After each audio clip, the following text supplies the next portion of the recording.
Hello, friends. We are just so happy to see you today. And today, Lizzie and I are going to talk about kind of unpacking and decluttering and really getting a better handle on your mental and emotional health and your practical space. And that's something that can happen whether you're in a toxic relationship or not. We all get in funks. We all get to places where, our life just feels overwhelming or dark, cloudy, hopeless, frustrating. And, we just need some practical steps to kind of help elevate us up out of that pit. So Lizzie's going to take it away to begin with. And Lizzie? Yeah, thank you, Dina.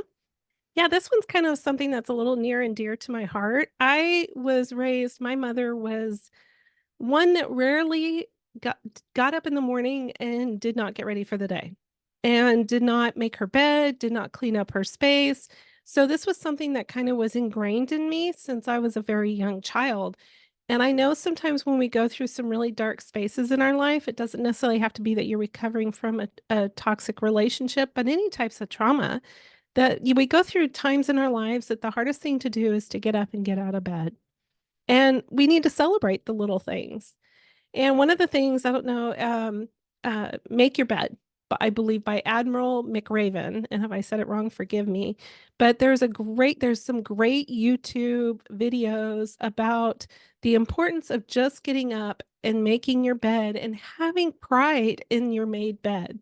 Even no matter what goes on in your day, when you come home or when you go in your room, the bed is made and you can say that you did finish something and you should celebrate those things.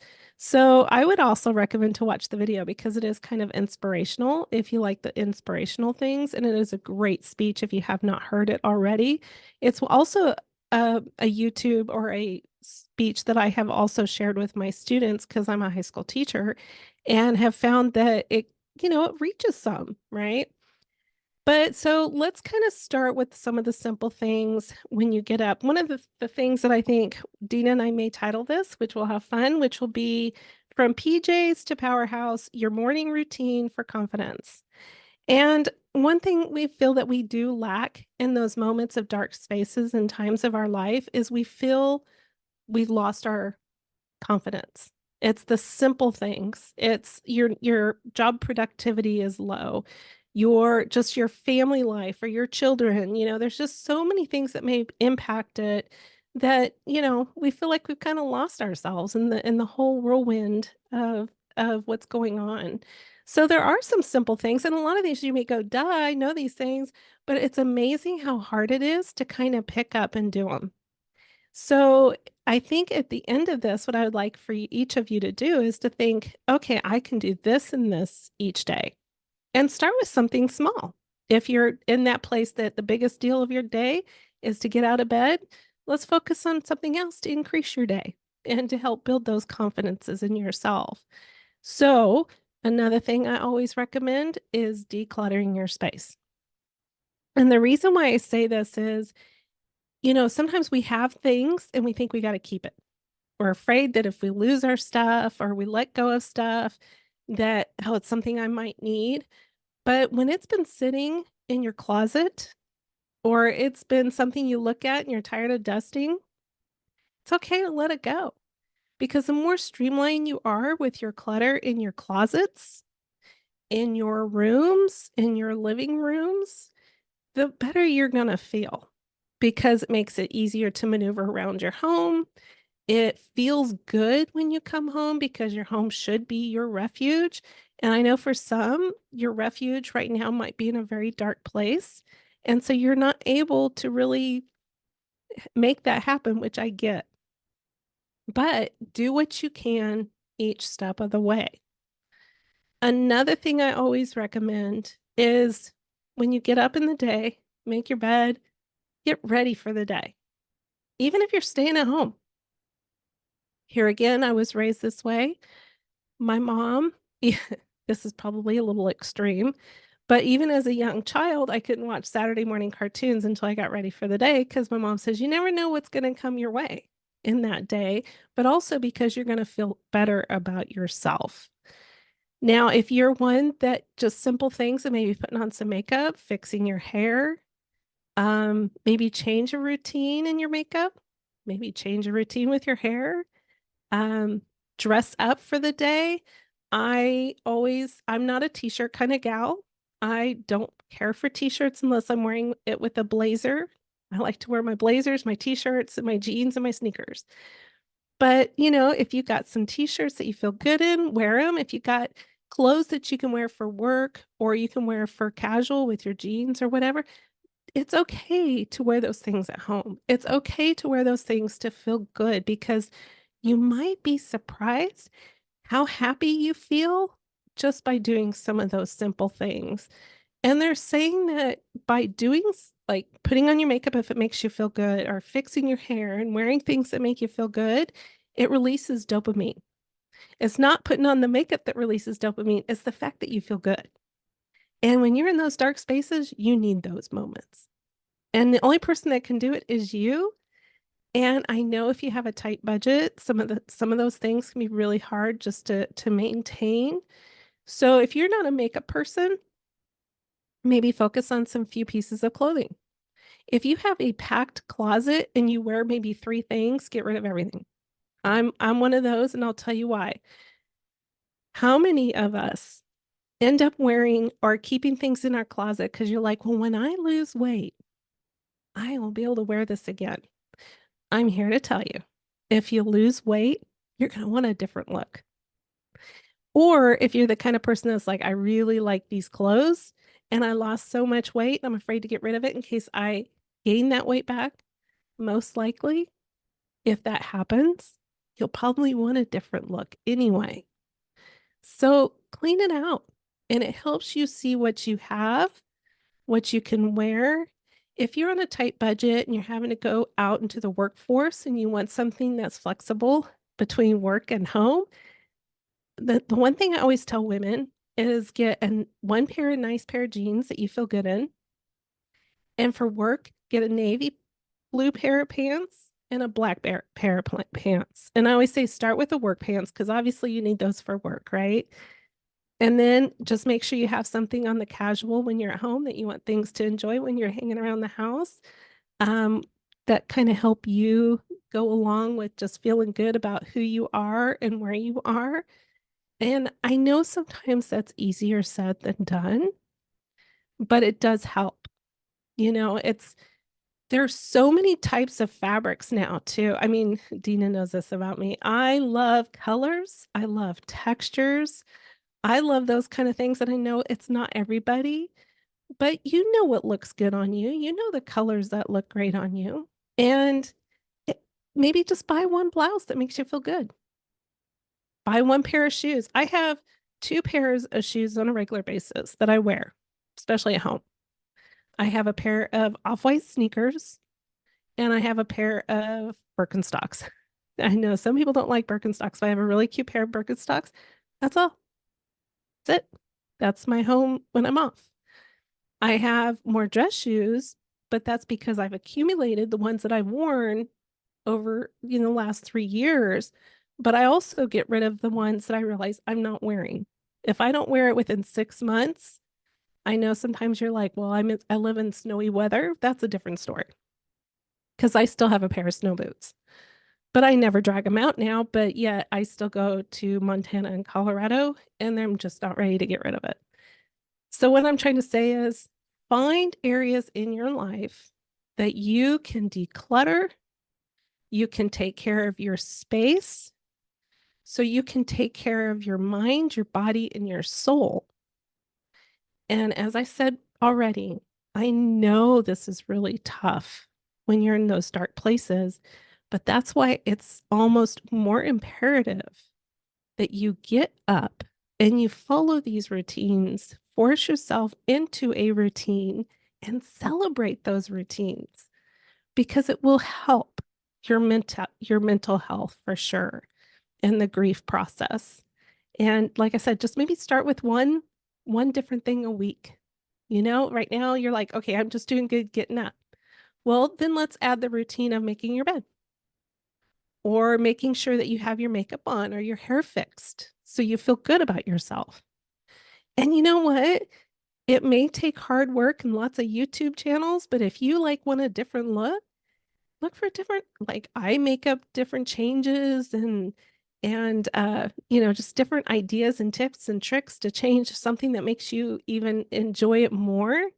And if you're not like that, but you're looking at hairstyles, maybe, I like to go on Pinterest and look at different hairstyles. Or if you're looking at, okay, I want a different outfit idea, you know, Pinterest is another great place to start. And, just make yourself go in there and make some of these changes, even if it's week by week. But, it starts with the little stuff, right?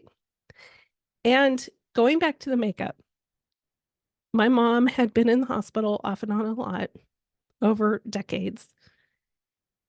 And even when she was in the hospital, we knew she was not feeling good at all when she didn't at least put her makeup on. But we would know, let's say she would be in the hospital for a week, but day two, she would make sure and put that makeup on. And she said, you know what? It really does help me feel better. And of course, then the doctors thought, man, you're looking a lot better because you have the makeup on. But she's like, you know what? It makes me feel good. And I do appreciate the fact that she was able to take those times, those moments or those training moments in my life and instill this in me. Now, I am going to say that I am not the kind of mom to this day. Of course, my children are all grown or grandmother, where I'm like, you have to get up and get ready for the day. But as an adult, I also realize you never know what's going to come knocking at your door. And you don't want to miss it because you're like, well, I have to get ready. Just get ready. There's just some simple things. And, Dina, I don't know if you have anything else you'd like to incorporate or ask. I know it's very simple. Oh, yeah, it's simple, but man, it is so true, Lizzie. I never used to be one of those people that believed that making your bed or putting on your makeup or whatever mattered because I didn't have that modeled to me as a child. We didn't I don't remember ever making our beds. I don't remember ever, caring about just having my space be clean and uncluttered. It was a pretty chaotic upbringing. My mom was a single mom for quite a while and it was just a lot of chaos, a lot of kids in the family and a lot of poverty but I tell you, becoming an adult and going through some of these times where you are in a funk or you just flat out feel depressed and then you just give into it. And I think that's kind of what I'm hearing you say is don't give into it. Whatever it looks like for you to fight it off.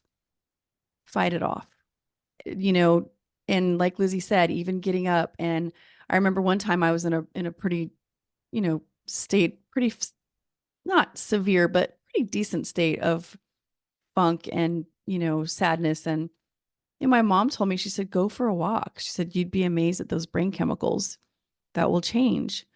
And I did not want to. I had no motivation, no desire, no energy. I was exhausted. I was literally, and she's like, you're going to go for a walk. And so she forced me to, and I went for a walk and it completely changed how I felt. Now, it didn't mean that my circumstances changed, obviously, but sometimes when you're going through a challenge or a transition or a dark time in your life, you need tools to fight. You need something to grab onto as a lifeline. And you'd be surprised at how effective these tiny things are. Making your bed, like Lizzie said, don't get up and stay in your grungies and smell bad and, not do your hair. It just makes you feel so much worse. Do something to fight it. It's really what that is. And another thing I would like to add is really think about your mental clutter. What's going on in your mind and your emotions? And what are you thinking about?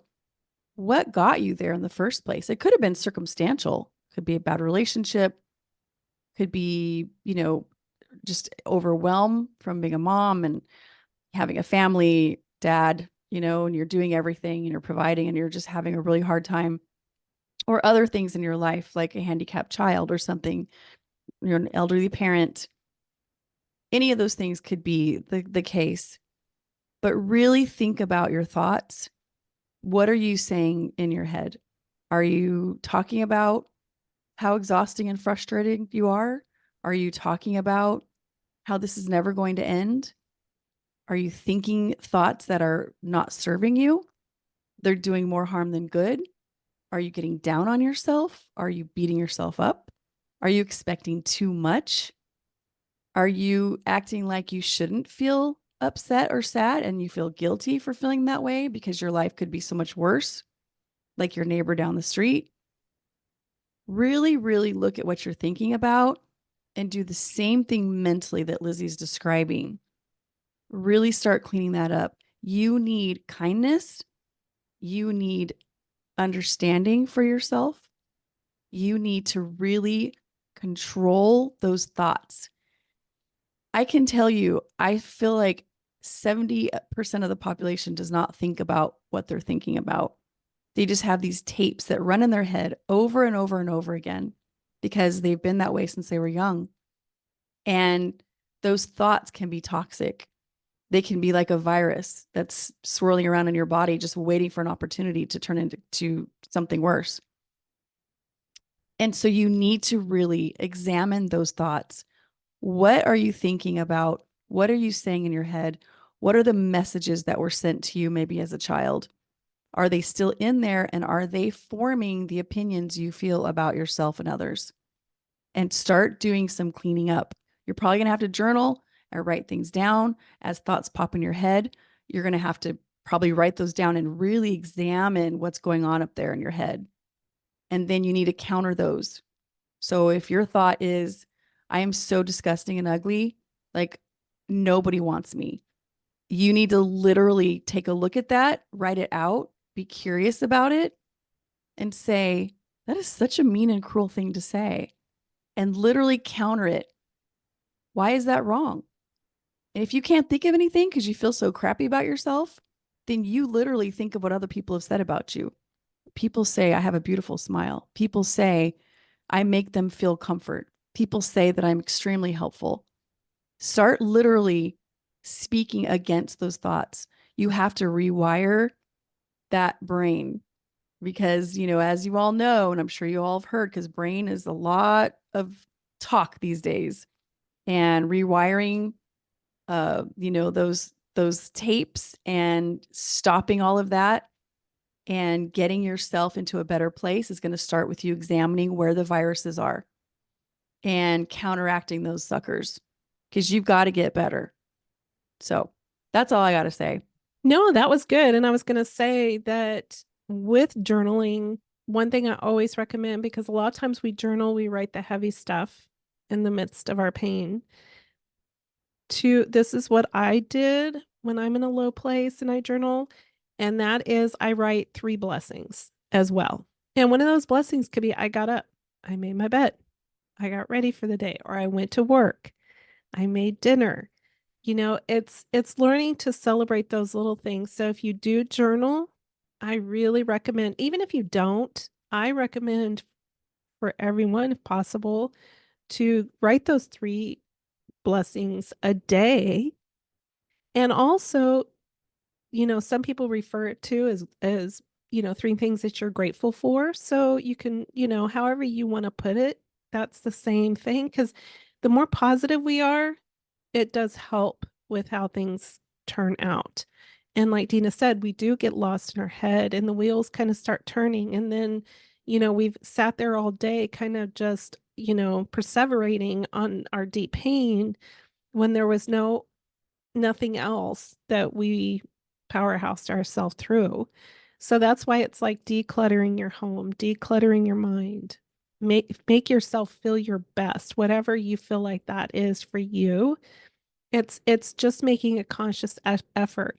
And also, I know that another thing my mom would always say that her therapist said back in the day, I mean, we're talking probably 1960s, that when you feel those loneliness urges, that like your mom said, Dina, take a walk.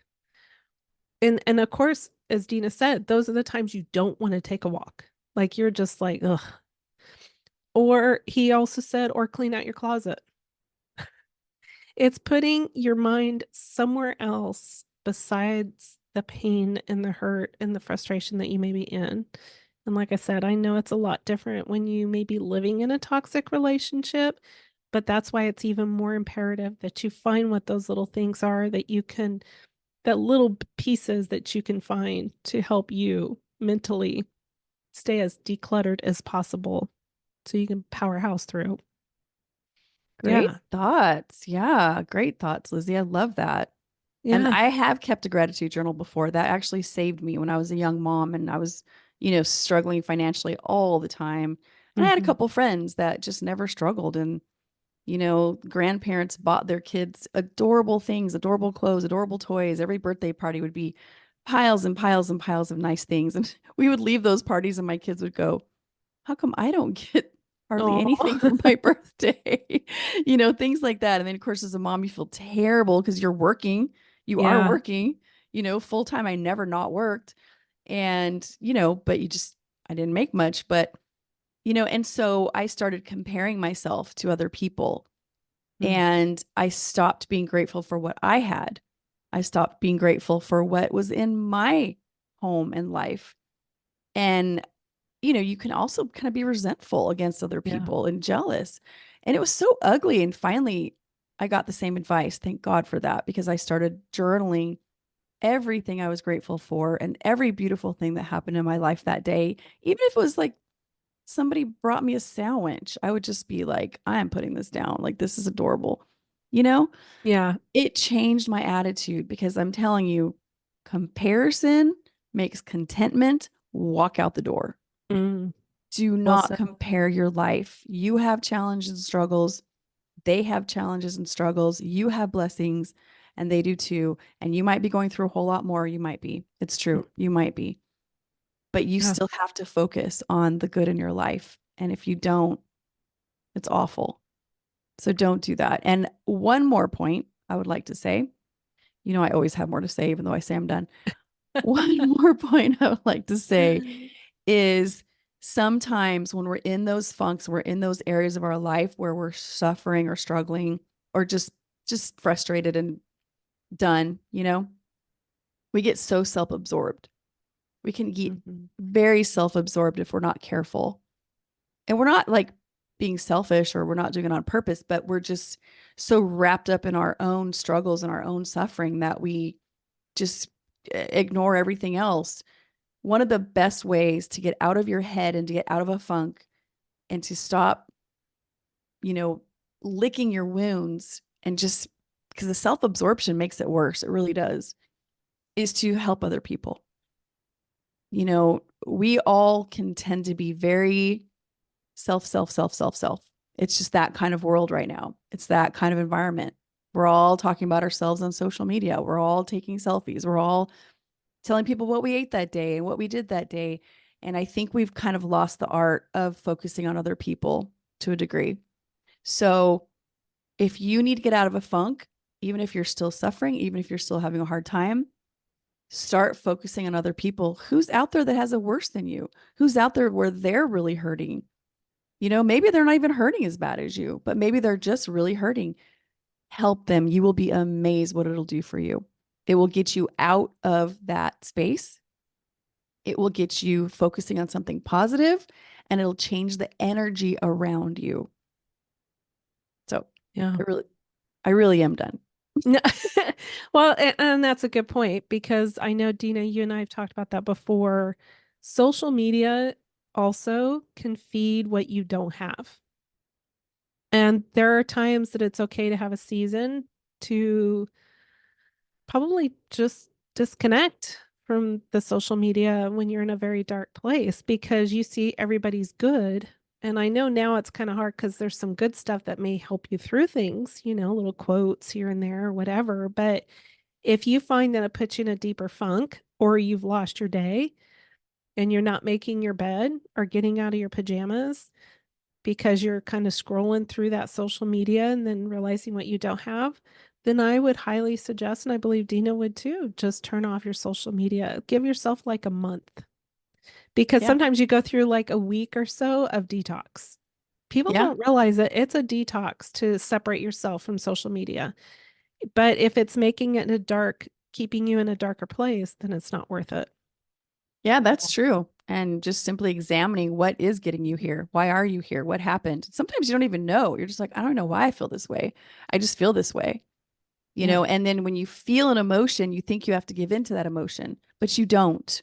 You can literally say, I refuse. I am not giving in to this. I'm not going to do it. And then you distract yourself and you go do something meaningful, or you Mhm. get up and you go to work, or you get up and start cleaning the house, whatever. Find out though why you're going there, because there might be something in your life that's unresolved or that is pushing you that direction. So try to really examine the truth of your life, and a lot of clues are going to be in your thoughts. Yeah. What are you thinking about? That's going to give you some clues as to why you got there. Because, I've gone sometimes from a good mood to a bad mood. And it's just because I looked in the mirror and I didn't like what I saw. And I just started freaking out about, not feeling confident in who I was and aging and all the things that go wrong when you start aging, and you just feel, older, and it just, yeah, it's not fun.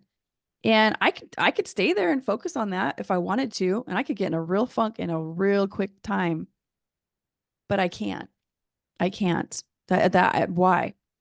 So Yeah. again, focus on what's getting you there, and resist it. Get out and help other people. Journal about being grateful. Get up and move your body. Exercise. Anything. Don't give in. You do not have to be controlled by your emotions. You need to take them by their little ear and pull them across the room like your mom used to do and say, no, you will not rule how I feel and what I do today. This might be the most amazing day. There might be something amazing about to happen to me. I am not giving in to this.